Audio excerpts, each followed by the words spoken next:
Hello and welcome to another video by Johnny. Chào mừng các bạn một video khác với Johnny nha. This is early morning. Not so early. It's 10:23 sometime now, but it's early for me because I always wake up quite late.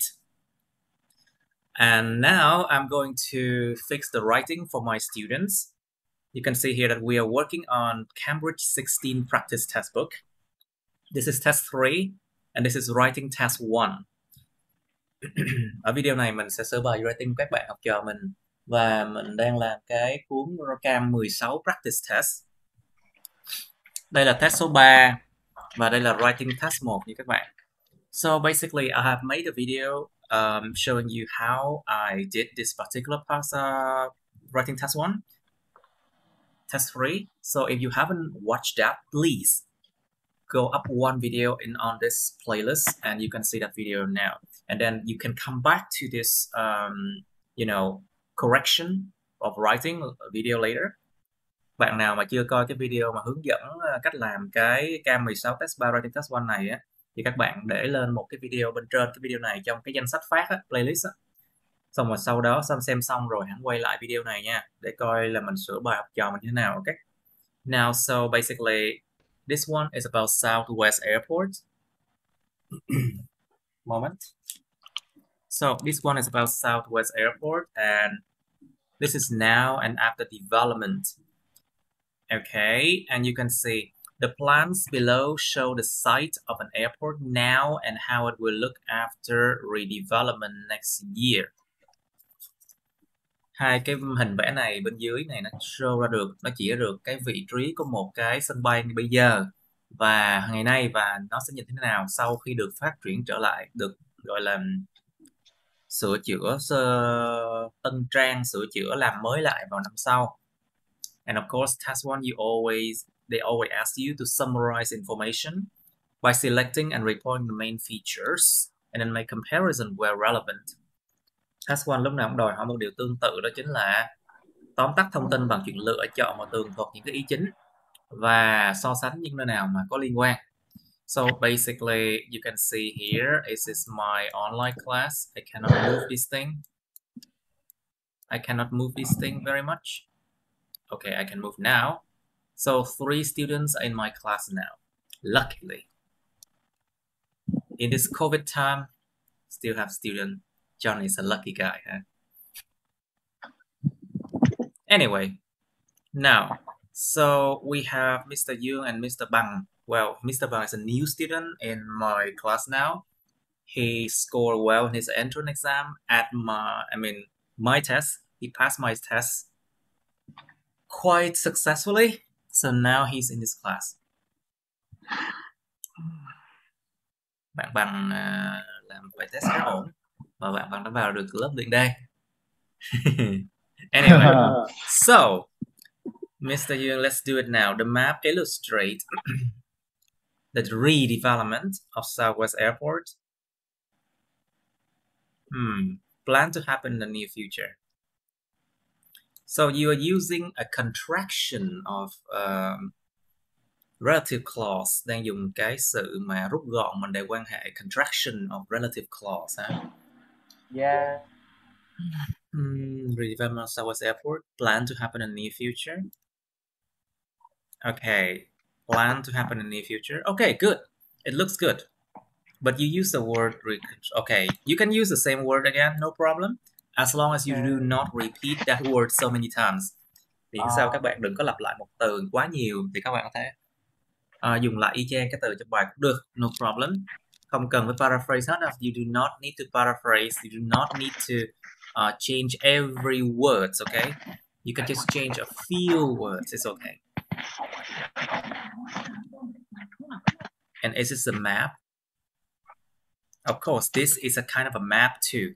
You can see they show where things are, so it is a kind of a map, right? Cái hình này cũng là một cái bản đồ, tại vì nó show ra mọi thứ nằm ở đâu, vị trí mọi thứ. Okay, so it's a map. Okay. Overall, although this development will retain the 3-block complex design of the airport, including departure, arrival halls, security areas, and what pier? What is pier? What is pyre? I remember. What do you remember? Tell me what you remember. Okay, pyre. Let me check it out. There's nothing here. Oh, the side is not. Okay, pyre is a long structure sticking out from the land over sea, where boat can walk or a large boat can be tied. It's a low structure by the edge of water to getting into and out of boats. So you mentioning the pyre is this one, isn't it? It's not a pyre. I think he mentioned about the concourse area where the gates are. No, but I don't think pyre is a correct word to be used here. Mình không nghĩ cái pyre đây phù hợp đâu. Because he mentioned security area here already, you see. Nói về cái chỗ mà kiểm tra an ninh đây rồi. What is pyre here? The above, the department behind that. Bánh tàu, như cái bánh tàu ấy. You mean this part over here? Yes. He's, I guess. Pyre? No, I don't think so. Pyres. It's just these are gates. You know, these are gates. Những cái cổng á, cổng ra sân bay. These are gates. Or these are holes to gates. Những cái sảnh đi ra đến bến tàu, đến cửa. Departure, arrival hall, security areas, and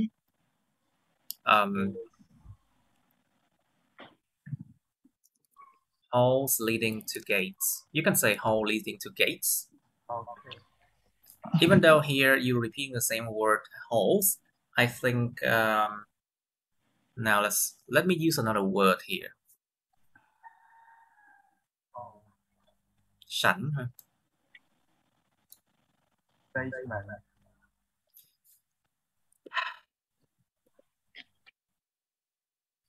Những cái hành lang dẫn đến những cái sảnh. Corridors. So basically, I think corridor is a good word to use in this case.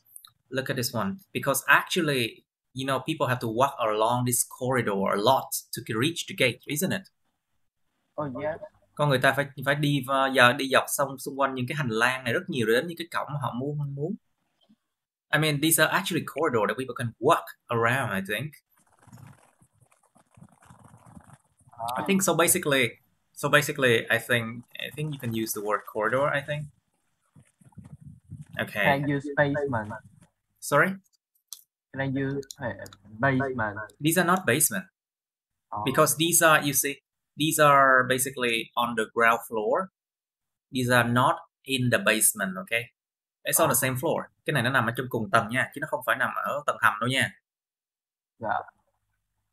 Cái này nằm ở tầng trệt nè. Tất cả nó không có dấu hiệu nào nó nằm ở basement cả.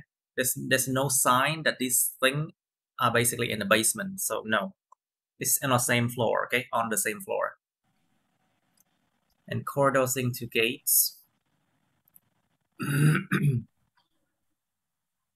Okay. Its new architectural feature will be marked by the expansion in area and the changes in the design of the pyres. Well, its new architecture feature, những cái chức năng mới về những cái thứ mới về mặt kiến trúc của nó sẽ được đánh dấu bởi sự mở rộng của khu vực và sự thay đổi về thiết kế của cái pyre. What is a pyre again? I don't know what pyre is. What do you mean?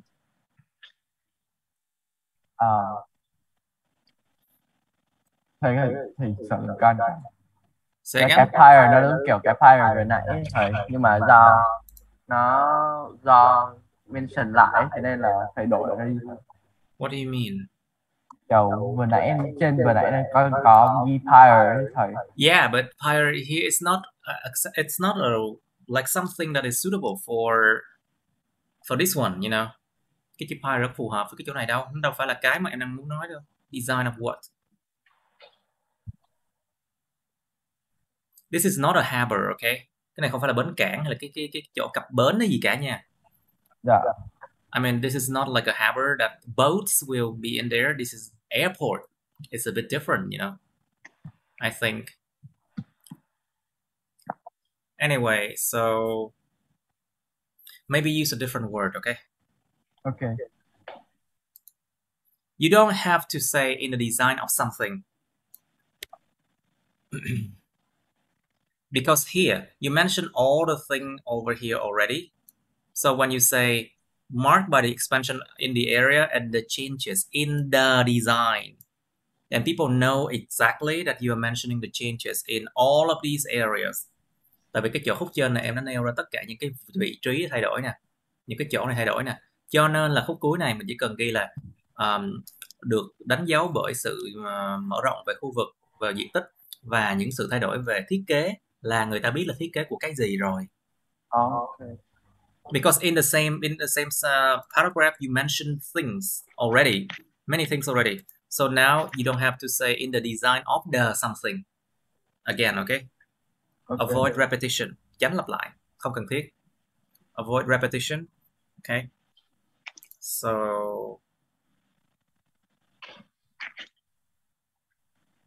okay, but I like this one, complex adjective, you see, tính từ ghép nè, very good.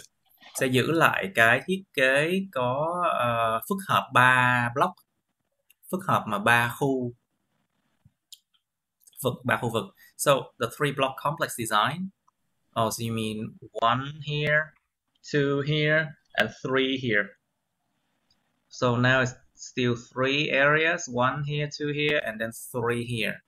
Maybe that's what you meant, isn't it? Yeah. Complex. Okay, sounds good.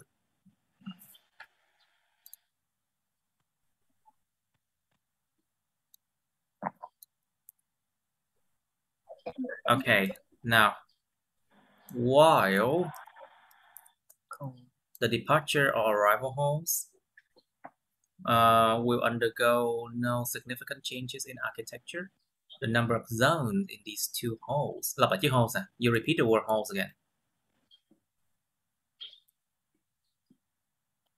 Because you mentioned halls again, and there are departure arrival halls. So here you can just say the number of zones in these 2, and that will be enough. Trước đây em đã nêu ra được là cái sảnh departure and arrival, tức là 2 cái rồi. Thì chỗ này là số lượng zone ở 2 cái chỗ đó là được rồi, không cần phải 2 zone nữa, 2 halls nữa. The number of zone in these 2.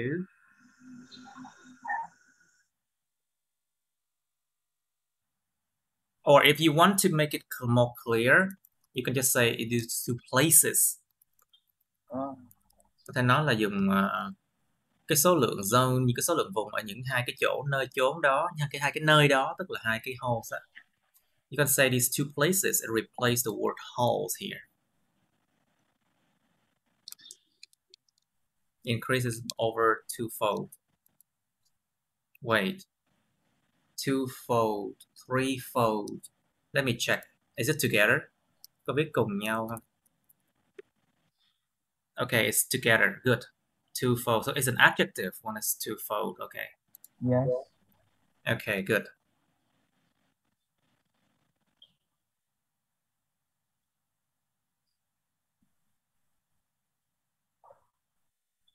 Wait, is it increases or will increase? Is it a future development or is it now? It's a future thing, right? Nó là tương lai nha. I think will Được mong đợi sẽ gia tăng. You can say it's expected to increase by over 2-fold. Được mong đợi là gia tăng, tức là trong tương lai. It's expected to increase, I mean it's like it's in the future. Trong khi cái hai sảnh này sẽ trải qua không có sự thay đổi nào đáng kể trong kiến trúc, số lượng khu vực ở 2 cái chỗ này sẽ mong đợi được gia tăng hơn 2 lần. Wait. There's something wrong here. You said that, okay, there's no significant change, but you mentioned like the number of zones these 2 places. What do you mean zone? Những khu vực, số lượng khu vực, số lượng mà chia phân khu ra của những 2 khu vực này nó được gia tăng lên 2 lần là sao không hiểu? Cái diện tích nó vẫn đâu đổi đâu. You said that these two doesn't change, isn't it? But why? You mentioned something like increase by twofold. I don't understand, Mr. Yu. What do you mean? Không hiểu. Cái K là tăng lên, tăng thêm chỗ để thầy. Tăng thêm chỗ để cái gì? The gate. You The mean gates increase. you mean like the increase is the number of gates in here? Yes. But that place is not the departure and arrival hall anymore. Cái chỗ này đâu có còn là cái departure and arrival halls đâu. Em nói vậy người ta nghe người ta hiểu lầm á. You are causing a misconception because here. Because these two places does not including the number of zones in there, right? Because here this place does not belong to departure and arrival halls. Chỗ này đâu có cái chỗ mà mấy cái thông số này đâu có thuộc về cái chỗ departure and arrival đó đâu. Em nói vậy là coi như sai rồi. The number of zone these và nó cũng không phải là zones nữa, nó là gates. Basically it's not zone, it's just gates, the number of gates. And where is it? The number of gates in their in the top part, ở cái phần bên trên nhất ở bên trên này. This is the top part of the airport. Okay, because there were no compass mentioned about direction, so you cannot say this is the north part. Okay, cái bài này nó không cho sẵn cái la bàn nha, cho nên không thể nào nói được cái chỗ này là phía bắc nha, mà phần nó là bên trên. Okay. So basically, the number of gates at the top part of the airport. Just to be clear, okay? Phải rõ ràng là top part of where? Where is top part of the airport? Nó là cái phần bên trên của cái sân bay.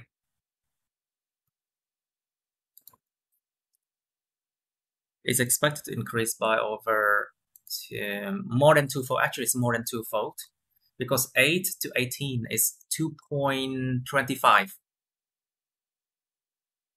It's 2.25 times more, right? 2.25 lần, phải 2 lần nữa. So it's more than twofold by over twofold. Okay. A backdrop zone. Okay, a backdrop zone will replace the check-in zone. Không thầy, hình như là coi nhớ không nhầm, hình như là lúc đó con định ghi là cái số lượng các chỗ ở trong cái khu đấy được tăng lên tận 2 lần đấy thầy. Vì con đã mention ở dưới là cái từ 8 đến 18 gate rồi, nên con nghĩ là ở trên này là lúc đó con nhớ không nhầm là con ghi là nó gấp đôi cái số ở trên này thầy. Gấp đôi cái số zone. No, why don't you just mention that? Oh my God, you should have changed. You should have, you should have proofread your whole reading. I mean, you should have proofread the whole thing before applying, submitting to me. Okay. Đáng lẽ phải coi lại tất cả trước khi đưa lên đây chứ. Oh my God. And now, basically, what do you want to say? The number of functioning things in here increased by 2 times, isn't it? Yes. Like, okay. So it's not gate, huh? Yes. You have to say no. Phải nói là no mới đúng nha. Number of gate, the number of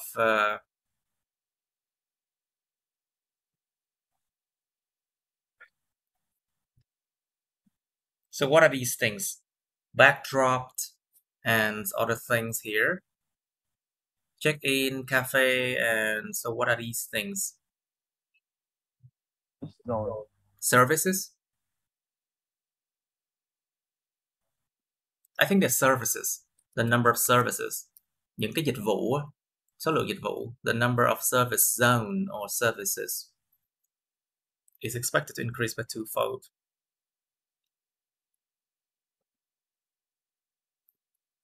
Okay, the number of services.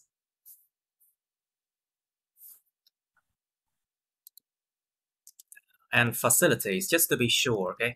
Cơ sở vật chất và dịch vụ. The number of services and facilities is expected to increase by over twofold. The bracket drop zone will replace the check-in zone. The check-in one, okay? Okay. So backdrop zone replace the check-in, okay? It doesn't actually replace, I think. But the check-in will be relocated to the opposite side. What is the opposite side? Its opposite side is here. So from the left, it moves to the right. I see. Nhưng mà lỡ đâu nói opposite nó chuyển qua bên kia của passport control custom thì sao? Người ta hiểu vậy thì sao? What would happen if you say opposite and people understand that, okay, I'm moving here, the check-in to the passport control custom. So it could produce confusion, you see? It could cause confusion. So I think it's better to say that the check-in will be moved from the left to the right side of the security passport control. Em nói là cái check-in này nó chuyển từ bên trái sang bên phải của cái security passport control thì nó nghe nó rõ ràng hơn, đúng không? Ok. Hoặc là nói là cái check-in nó chuyển từ bên trái sang bên phải của cái sảnh departure. You can say that the check-in is moved from the left to the right side of the departure halls. It makes much more sense. Okay.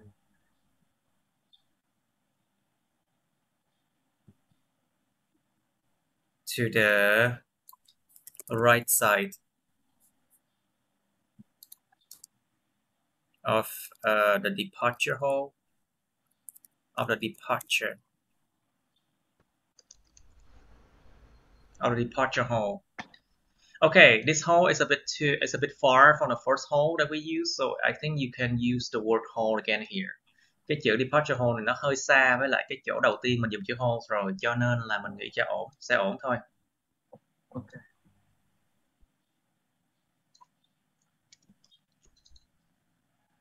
Okay, also the cafe. Remember, cafe is a word that the English, they borrow from the French. So that's why it has this kind of accent mark, okay? Cái chữ cà phê là một cái từ họ mượn tiếng Anh, họ mượn từ tiếng Pháp. Nó có cái dấu mà nhấn âm á, bên trên á, cafe. Remember, accent mark, cafe, okay? The cafe will be relocated. We use the word relocate already, so move to the left corner of the entrance. Left corner of the entrance. Huh? Which entrance? Cái cửa nào? Departure or arrival? You have to say which entrance. Okay. And we have now two cafe, you know. So you have to make things very clear. Bây giờ chúng ta có hai cái cà phê lận. Rồi em nói là chuyển cà phê đến cái cổng nào, cổng departure hay là cổng arrival, nó không có rõ ràng. Okay.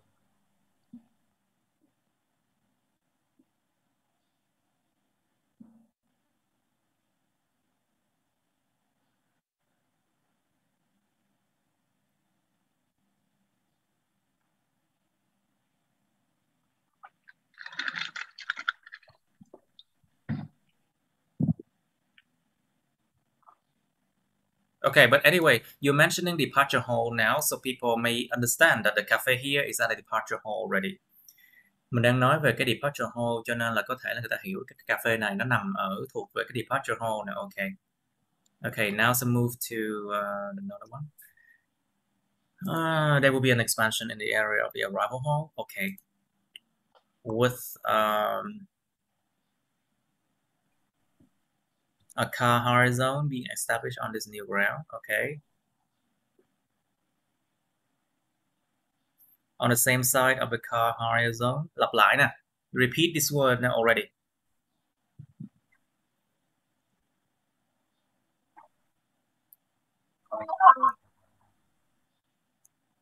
On the same side of it. It here stands for car hire zone. Okay. Okay.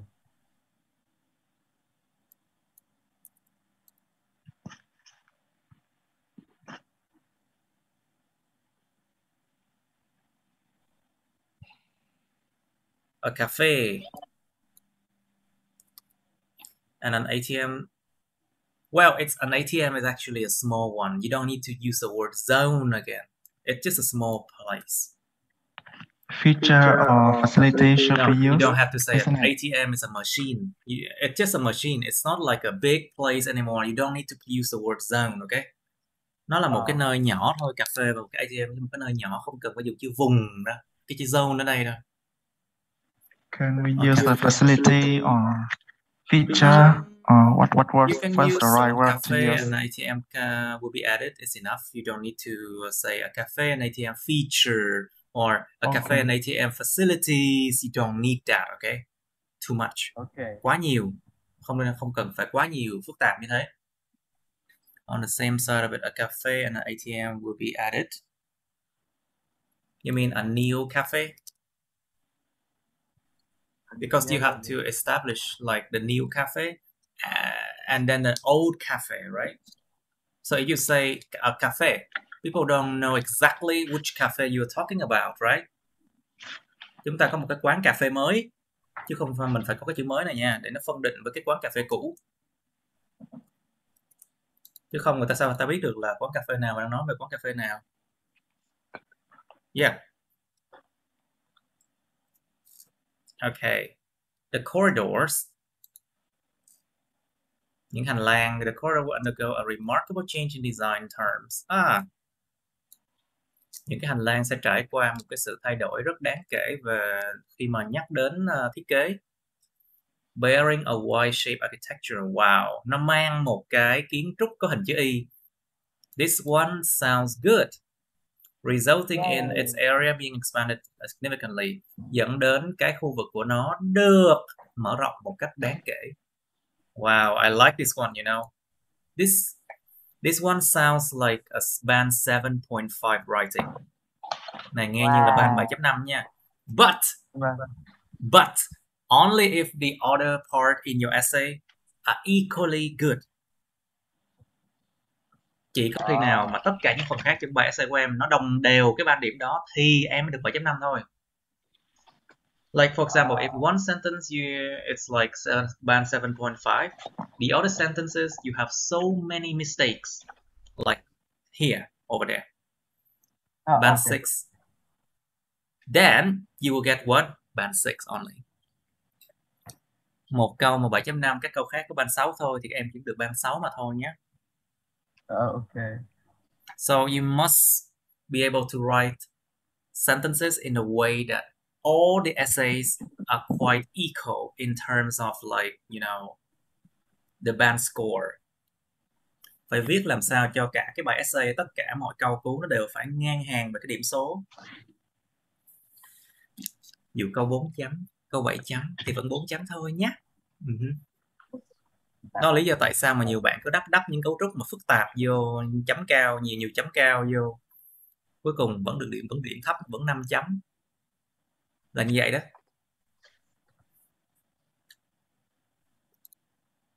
But this one is a very good sentence.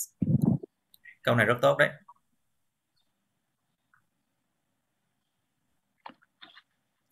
The number of boarding gates will increase accordingly. Số lượng của những cái cổng mà để lên máy bay ấy, boarding gates. Very good, boarding gates. Sẽ gia tăng một cách tương ứng từ 8 đến 18 cổng, from 8 to 18 gates. A sky train installed in the middle of the hall. Contraction of relative clause, rút gọn mối quan hệ nè. Một cái sky train, một cái xe lửa trên trời được lắp đặt ở giữa cái sảnh. So you are talking about the corridor, which is this part now. Good. Yes. We'll replace the walkway as a result of these changes in design. As the result. I'll tell you why now it's the, but not a. The is a definite article. A is an indefinite article, isn't it? Yes. Now you are mentioning all of these changes already. So these changes become something that people know what you're talking about, right? Yeah. So it should have a definite article, the, because people know what you're talking about already. Em nhắc đến những sự thay đổi này bên trên rồi. Cho nên con người ta hiểu là mình đang nói đến sự thay đổi nào rồi, nó xác định rồi, cho nên phải dùng mạo từ xác định the ở đây. As the result of these changes design, như là hệ quả của những sự thay đổi này về thiết kế. As the result of these changes design.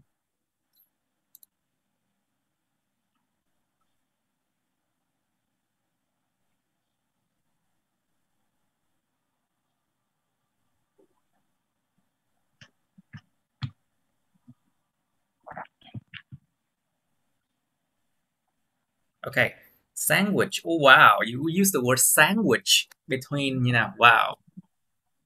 Yeah. Are you sure this one it's did you actually copy from someplace? Are you sure that this what you did yourself? Are you sure this essay you did yourself? Really? Đúng rồi thầy. Con tốn nhiều thời gian thì nó mới được bài như thế này. Oh, it's Mất your work. time. Okay, good. It's your work. It's not copied from anyone else. Good. Even though it takes a lot of time, but after a while, your writing will get better. Good. Sandwich between the holes and departure. Okay, holes again. See, lặp lại quá trời nè. A lot of repetition. What holes here? What kind of holes here? It's a corridor. Mm-hmm. Sandwich between the... You can say sandwich between the gates. It's better to say the gates to replace the word halls or corridor. Nên nói là kẹp giữa những cái chỗ, cái cổng và cái sảnh đi vào đi ra. Sandwich between the gates and the departure arrival halls, the security areas, including security passport control and passport control custom, will almost remain unchanged. What? Will remain unchanged, will almost remain unchanged, or will remain almost unchanged? Which one? Cái nào đúng?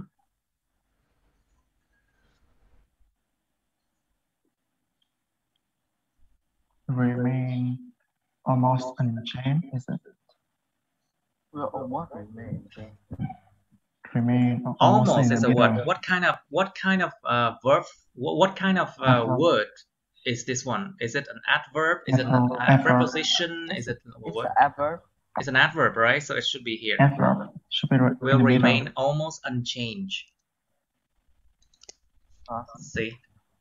Ah. Adverb give information about verb and adjective or other adverbs. So basically an adverb should be before this adjective, isn't it? Trạng từ bổ nghĩa cho động từ và nó còn bổ nghĩa cho tính từ hoặc là trạng từ khác nữa, cho nên bổ nghĩa tính từ nè, cho nên phải nằm ở bên trước nó nè. Will remain almost unchanged, okay? Okay. Except for the appearance of shops near the security passport control. Ý là mấy cái chỗ kiểm soát an ninh nó sẽ gần như là không đổi, ngoại trừ cái sự xuất hiện của những cái shop ở gần cái security passport control. Okay, so you mentioned security passport control first. So you can say the previous. Cái trước đó. Em nêu là cái chỗ mà security passport control là cái đầu tiên, rồi cái passport control custom là cái thứ hai, là cái sau, cái trước cái sau. Thì chỗ này em có thể nêu là ngoại trừ sự xuất hiện của những cái shop ở gần cái trước đó mình nêu nên. Because you mentioned security passport control first, and then passport control custom is the second one, right? So security passport control is the previous, and the passport control customs is the latter.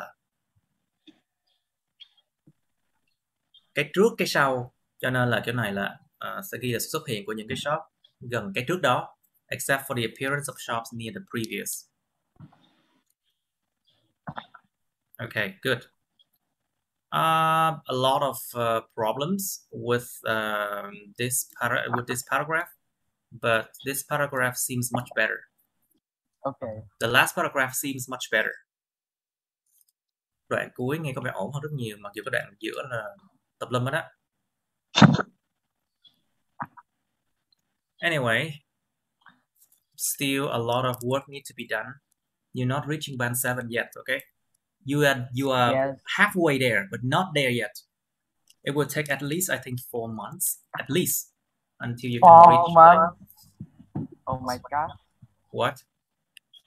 4 months. Okay, come on, 4 months is nothing. 4 months is like a semester. A semester. Nothing.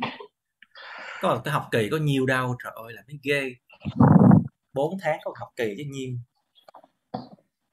You know, actually, from 6.5 writing to band 7 writing, some people they took a whole year to do that. Đôi khi tốn cả năm để mà biến từ 6.5 lên 7 chấm đó nha. Writing đó nha. So basically, it takes a lot of time, I know. Writing cực kỳ là tốn thời gian, công sức kinh khủng lắm. It takes a lot of time to do writing. It's improved like half a point. Now, Mr. Bang, the figure It's my turn.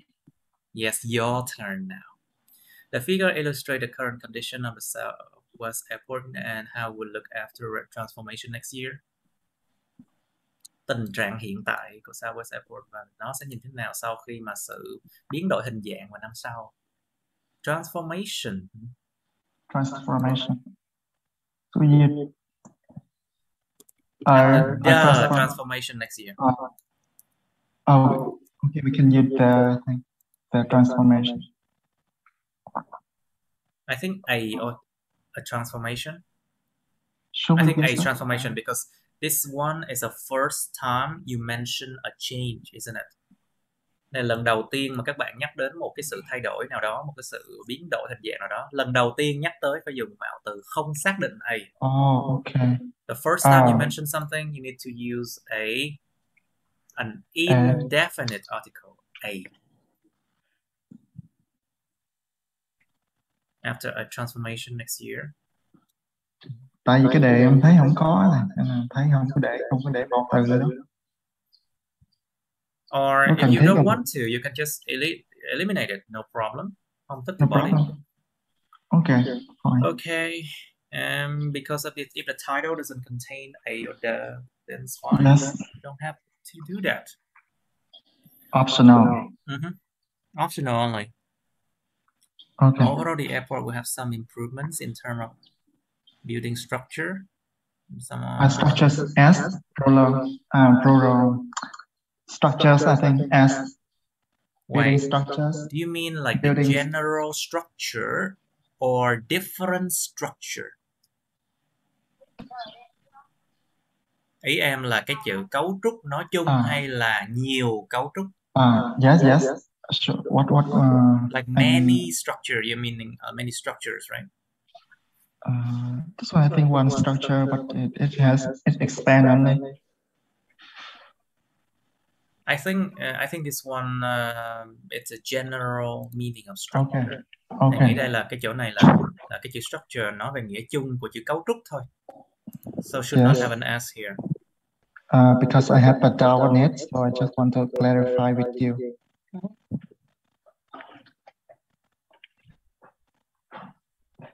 And some other new facilities will be provided in departure arrival department. Bộ phận. Okay, department is a good word. Bộ phận. Area. Use department here, no problem. Nhiều cơ sở vật chất mới sẽ được cung cấp trong hai khu vực này. But remember, this part should be separated so people don't want mistaken that this part belong to the opening, okay? Okay. Tách nó ra để coi chừng người ta sẽ hiểu lầm, lỡ đâu mình ghi chung với lại cái mở bài ấy. Không let's separate. Yeah, just separate them, I think.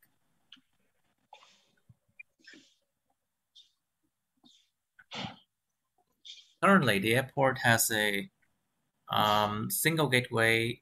Okay, because you are doing a new paragraph now, so you can repeat the word the airport here, no problem. Yes. Tại vì chỗ này thực sự là em ghi ra một cái đoạn khác rồi, cho nên những cái chữ câu cú nó phải rõ ràng ra, cho nên lúc này mình lặp lại the airport được nha. Okay. Currently, the airport has a single gateway at the entrance of. Wait, are you saying the same thing here? Có lặp lại. No, I just tried to mention the single gateway. I just want to describe the outlook, the structure. Yeah, but it repeats these words, and it doesn't look very nice. Yes, I feel that. I mean, I understand that. So I don't, because I don't have other words to use, so I just put it there. Okay, it's a single gateway.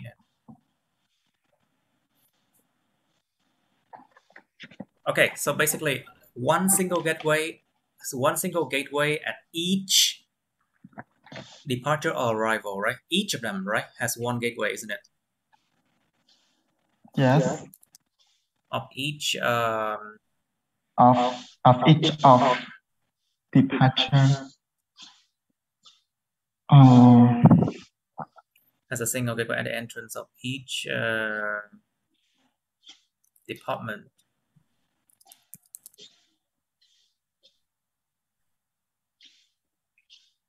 I mean, it's repeat the word department a lot. You see, department. you repeat the word department a lot. So maybe try to find a way to not repeat that. Okay, shall we? Yeah. Okay, I'll give you some time to fix this departure thing, okay? and arrivals area or departures and arrival section. Okay, just a moment, please. Damn, I'm back. Okay. So, okay. Currently, the airport has single gateway at the entrance of each department. I think you can use the word each department here because over here you mentioned departure, arrival department already. Okay. So I think it's very near to each other. So you can use each department here instead of saying like each departure or arrival department, you know. Chỗ này nó khá là gần với cái khúc này bên trên này, nó lặp đi lặp lại cái này cho nên có thể dùng chữ each department là người ta hiểu rồi. The airport single gateway at the entrance of each department.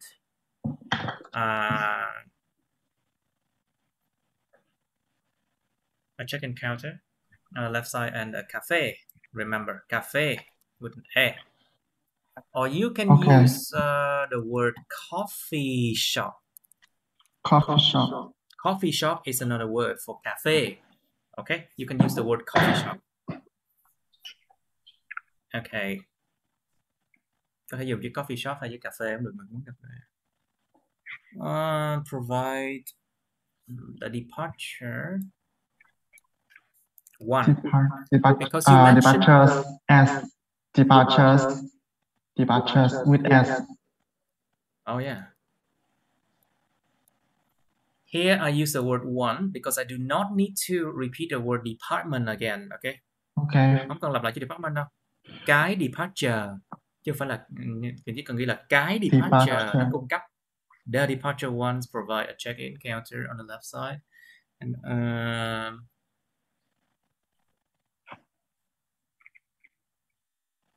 wait, is it a coffee shop or the coffee shop? Because mentioned it appears on the map. So we know it's already. So we know that the coffee shop here exists first, so it's the coffee shop. Okay, mình biết nó hiện hữu chứ nó phải có the nhỉ. Okay, so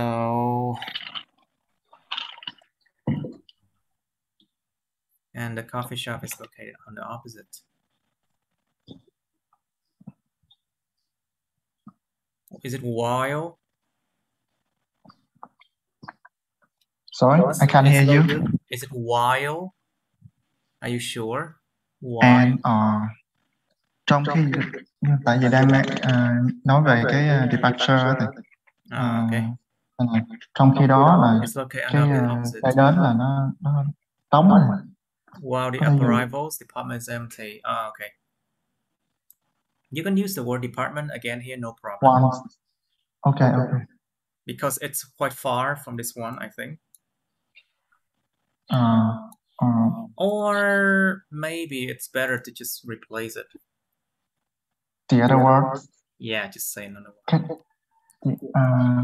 Do you have other words for like to describe a department? You can say for the arrival area. You can say the arrival area. I'm how to say because we mentioned earlier the arrivals department. So now we change to the area. Can we? Yeah. Yes. It sounds like it's like really like confused. Like we use department, we use the area. I think you can use the word areas. Okay. But I think area is fine now. At least once, I think it's fine. I see. Okay. There are 8 gates in the what? Concourse. Concourse is a place for. Let me check. In the airport, they have a feature named concourse. A large space of room in a public building, which such as a station or airport, that people meet in or pass through. So this is a concourse. Concourse. So basically, this one is called a concourse. Oh, I see. Yes. Now I know. Oh, yes.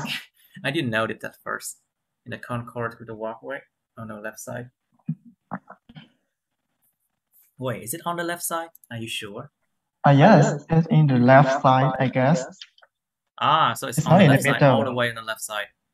Is it on or in the left side? On, I think. On the left side. Or in. Is it? I'm not so on the left side. with it, those words. It's on the left. It's on the right. Not in the left. On the right. left side. It's on the left. Yes. On the left. On the on the left. Okay. On the right. Okay. In the next year. Wait, is it next year? No. It's yes, next year. It's next year. Đâu phải năm sau đâu, nó chỉ là sau sự phát triển trở lại, đâu biết là năm sau. You look at the right? The task description. Task description next year. Is it? They say next year. Okay. So the title, essay title say next year. So it's just 1 year after. I see. Cái đề bài ghi next year mà. Okay, cho nên cái này được. Okay. In the next year. Okay, so now you can say in the next year because the essay title say next year.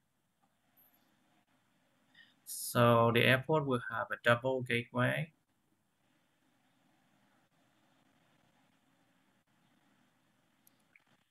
I think gateway doesn't sound right. Double gate is okay. Because gateway including the way in, you know. So if you mention gateway, it means like a long road that has a gate in there. So so we have to replace the first word mentioned earlier in the first paragraph. I just think gate is enough. Cái chữ gateway nó giống như là cái nó bao gồm là cái way, tức là cái con đường, cái hướng đó, cái cửa đó luôn. I think so. Okay. But here you only mention a gate, isn't it?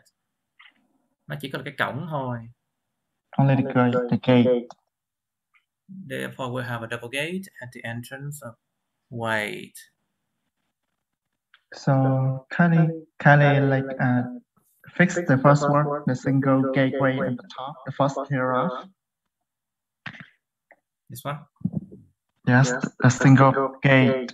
A single gate. It's not gateway, so we change it. It's a single gate at the entrance. The airport will have a double gate at the entrance of both departures and arrival department.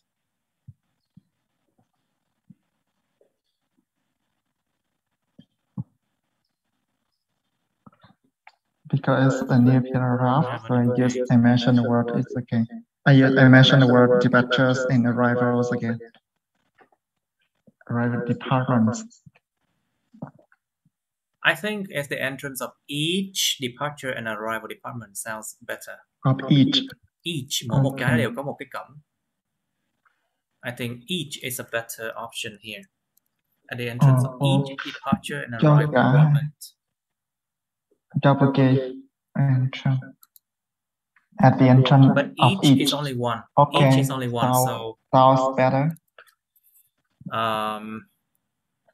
For both or double for gate and the entrance of each department. I think can use two words. Either words should be fine. Should be okay. At the entrance of both departures. Cho cả hai cái. Okay, I'll keep that one. Okay, I'll keep that one. We have a double gate at the entrance of both departures and arrival department. Okay. The cafe. Okay, now I don't want to use the word coffee shop. Let's use the word cafe here. Okay, cafe. The cafe. Okay. Check it out. You can say cafe. Cafe is in American. Cafe. UK is like cafe, but Cafe. US is cafe. Okay. So both ways. But either actually, way, I think it should be cafe because the accent mark is on A. Okay. Tại vì cái dấu mà những âm nó nằm ở trên cái dấu E này mà. Cafe. Okay. It's in French anyway. I like the French language and how it sounds, you know. The cafe will be constructed at both sides.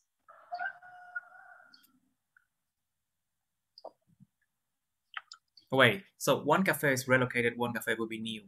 But what you said here is the cafe will be constructed at both sides. At both sides. Both department or because it's connected to the first sentence, so I think it can be understanding. And I mean, how to is a word for that adjective? Understand. Yeah, but then you basically ignore the fact that there was a cafe before. Nhưng mà nếu mà làm như vậy là coi như em ignore, em loại bỏ cái điều đó là hồi trước từng có một cái cafe rồi. Okay. The cafe will be constructed at both sides. It means like there were no cafe before, and then you build one here, one there. Nếu mà em ghi là một quán cà phê cái quán cà phê sẽ được xây dựng ở cả hai bên, tức là hồi trước không hề có cà phê. So now we can say that the other cafe will be a new constructed cafe at will be constructed a new at the arrival, right? Departure. Wait, is it arrival or departure? Arrival sign. Arrival, yeah. Cái chỗ cà phê mới nó nằm ở arrival, yeah. The new cafe. The new. The I think. Is it a new? It's there already. Một quán cà phê mới sẽ được xây dựng ở cái bên arrival. Also can. I think A is also okay too. Yes, fine, it's fine. At the latter. Because departure and arrival, departure is previous, arrival is latter. So now a new cafe will be constructed at the latter side. Cái vị trí sau. At the latter side. Vị trí sau ở đây chính là cái arrival, tại vì cái departure là cái previous trước đó. Mình nêu lên trước, rồi cái arrival cái mình nêu lên sau là cái latter. A new well, so we constructed at the latter side. At the departure department. What? Sorry? At the departure department. Yes. So now I mentioned I go back with the section, departure section. So I describe that. The backdrop feature. The backdrop feature will be built on the original site of the check-in counter. Sẽ được xây dựng cái khúc này, backdrop này sẽ được xây dựng ở vào cái chỗ mà nguyên bản, cái chỗ góc của cái check-in counter. Cái chỗ quầy góc, cái chỗ góc của nó thì là check-in counter. Trong khi cái check-in counter we shifted to the left side. You repeat the word check-in counter here again. Whereas we have to, I think. No. Just replace the whole thing with which. Okay. Okay. Brilliant. Brilliant, actually. Because which Yes, here give correct. information about a word check encounter, isn't it? Yes. Which will be. And then there's no comma. You know why there's no comma? Sorry, which one? You know why I eliminated comma? Em biết tại sao bỏ dấu phẩy đây không? I have no idea with it. This is called basically this one. I want to make it into a what's it called? Mình đại quan hệ xác định definite relative. Definite errative clause. Yeah. Yes. Basically, definite relative clause give information about the noun right before the relative pronoun. Đây là cái mạo từ, đây là cái đại từ quan hệ nè, và nó sẽ bổ nghĩa nguyên cái cục này, nó bổ nghĩa cho cái check encounter ngay trước nó luôn. Yes. So that's why it doesn't have a comma. Nó không có dấu phẩy, tại vì cái mình đại quan hệ xác định nó không hề có dấu phẩy nha, và nó cho cái thông tin về cái danh từ ngay lập tức trước nó luôn. This is basically relative, what's it called? Definite relative clause. Definite provide relative information clause about the noun right before the pronoun, right before the relative pronouns. And it does not have a comma. However, when we talk about indefinite relative clauses, it provides information about the whole idea. Yes, okay. Before that. And it has a comma, okay? Mình để quan hệ không xác định, nó sẽ có dấu phẩy đằng trước. Okay, so now I can actually understand it. Before that, I have no idea with it. Và nó cho thông tin về nguyên cả một cái cục đằng trước đó luôn, nguyên một cái thông tin, nguyên cả một cái đống đằng trước luôn. Yes. You see, Mr. Bằng, that's why I told you to join this class, and then another one. You were right. Right. Yes, I was right. I was teaching so many people. Yes. You know? Yes. Appreciate. I was teaching ever since I was 18 years old. Wow. Now it's 14 years. 14 năm rồi.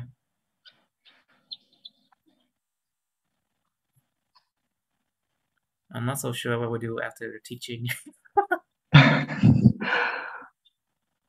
Okay, maybe I should be a comedian. Really? Maybe I could be a comedian. I can make like a lot of funny shows. Did you try? Did you have any show? I'm sure I can do that. Okay. I think I'm sure I can do that, but you know, making something like that requires a lot of mental resource. Quẹo lắm luôn á, để làm mấy cái show về mà liên quan đến chuyện hài, cũng phải không đâu. Yes. But some people is born with it, are born with it. So only when they are in the mood, okay?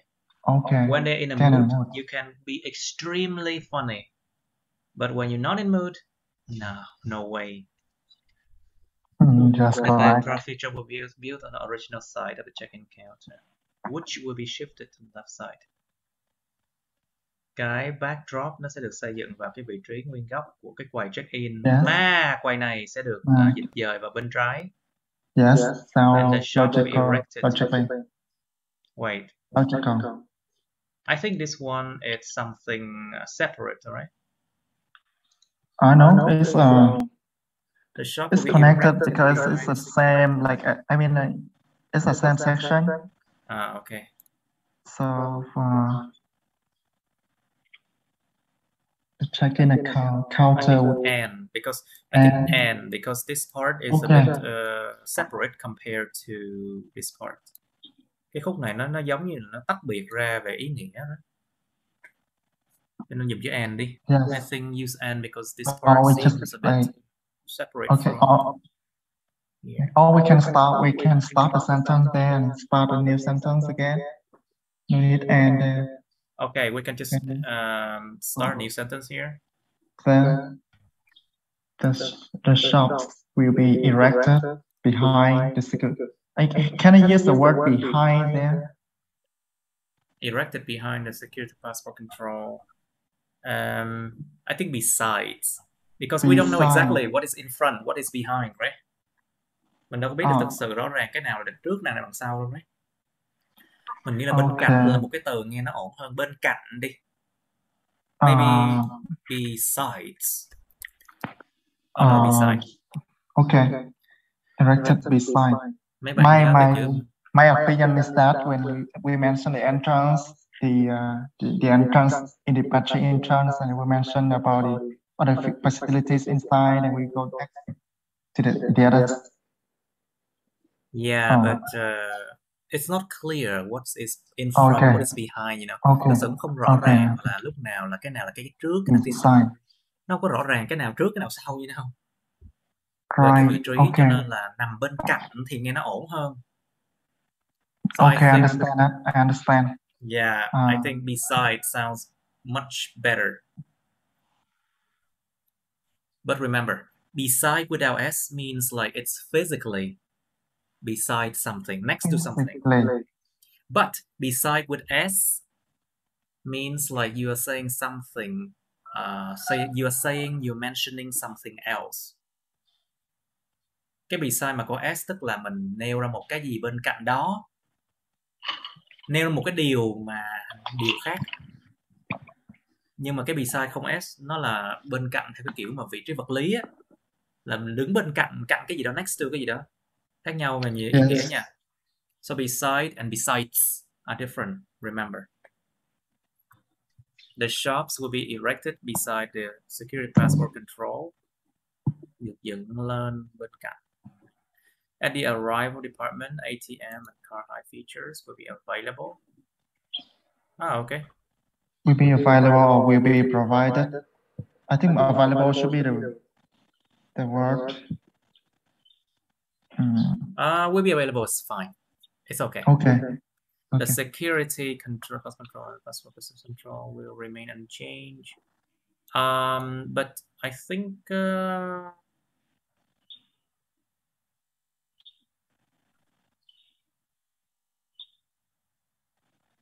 these two sentences sounds a bit boring. Yes, I just try to cover everything. So let's just connect them together. Wire. Yes, wire. Or whereas, can we use whereas? Yes, whereas.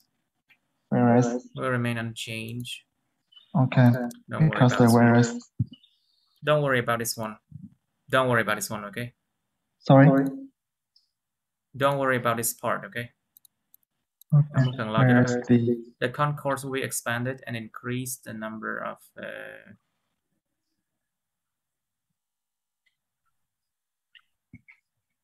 there's no comma before that.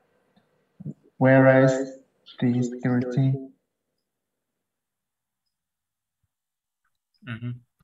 So maybe comma before that. Okay. Whereas the security passport control and will remain unchanged. Okay, the concourse will be expanded and increase. Will be expanded and will be increased, you mean? Will be expanded and will be increased. Expanded is mean the size will be like. Yeah, I know. But is it will be expanded and will be increased in here? Yes. Yes. The concourse will be expanded and will be increased the number of gates. I think the concourse will be expanded and the number of gates will be increased. It sounds better, right? So it has like two sentences. And the number of gates. And the number of gates will be increased. Will increase thôi. Số lượng cộng, người ta nói là số lượng cộng sẽ tăng hay là số lượng cộng sẽ được tăng? Which one? Will increase. We say the number of gates will increase, right? Not will be increased, right? Okay. Right. Yes, correct. The number of gates will be. We say we always say the number of something will increase or will decrease. Yes. We do not use will be decrease or will be increase, right? Understand. Right. Understand. No, it's okay. Is there? Can you change the word gates will increase up to, I think? No, it's increase to the exact numbers. It's not up to. Okay, so Tăng một con số mà rõ ràng luôn á. So delete. Can you delete? Okay. Can you delete the word up before the will increase? Yes. Yeah. Increase. Expanded and the number of gates will increase to 18 gates with the SkyTrain in the middle. Wait, is it SkyTrain like one word? It's one word. Một từ nha. SkyTrain là một từ nha. Nó không có dấu khoảng cách. There's no space in between SkyTrain. It has. Is it? Yeah, it has. No, it doesn't.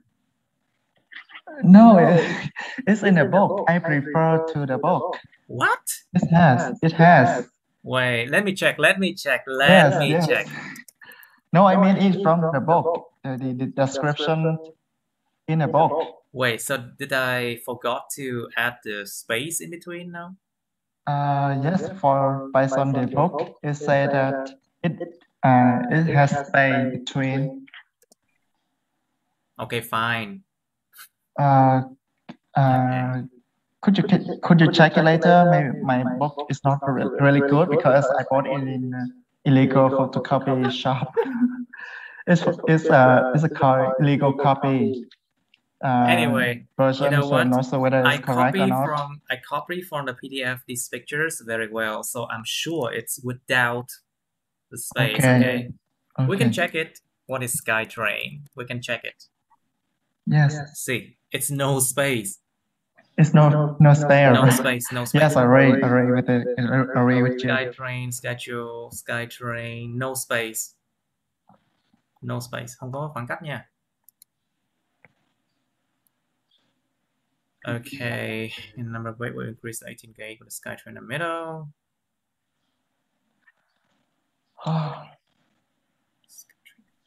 Okay, that's it. I feel like this one is a bit too long, isn't it? 113, 113 hơi bị dài quá nha. It's a lot. Of course. I think you should have mentioned something at this paragraph more, because this one is only 54. See, nó mới có 54 chữ nên thêm một câu nữa chẳng hạn cũng được. Maybe because it's only have a lot of changes in the next in the next year, so I think 211 is a bit too much for task 1. Maybe task 1 mà 211 chữ hơi bị quá nhiều. Yes. Because we mentioned about departure and arrivals section. I mean, there's so many things. There's so many things that will be changed, right? Yes. Tại vì nó có quá nhiều thứ nó sẽ thay đổi, cho nên là cái khúc này nó mới dài như vậy. So that's why this part it's that long, because there's so many changes. Anyway, I think it's good enough for today. Can be accepted? I think so. I mean, accepted in my standard. Okay. Chấp nhận theo tiêu chuẩn của thầy Trà. Okay, anyway, it's good enough.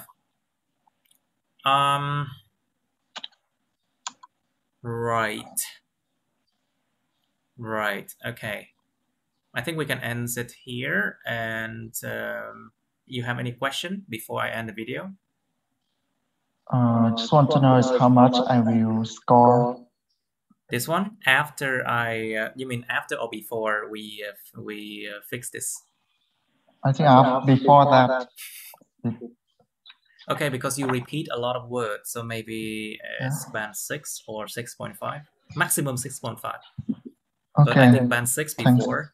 But after I fix everything here, I think 6.5. It's not good enough to become band 7 yet. Nó vẫn chưa đủ tốt để trở thành band 7 đâu. It's very difficult to get to band 7. Yes, difficult. I saw something like that's one. It's a band 7. It's really good one. To get to band 7, you need to have style, and the whole essay should sound like something like very inviting to read. Yes. Has style, you know. Nguyên cả một cái bài essay nó phải như một cái bài báo rồi đó, hoặc một cái gì đó mà nó nhìn đọc vào người ta thích đọc quá, hay quá, thì nó có style, phong cách nha. It's not that easy to get to band 7. Ok, cho nên thầy sửa là chỉ được lên 6,5 là cùng thôi. Theo cái như thế này. I think. Okay. Anyone else asking me something? Mr. Dương, you have any question? No. You are getting there. Actually, you are becoming a bit more better after every essays I correct.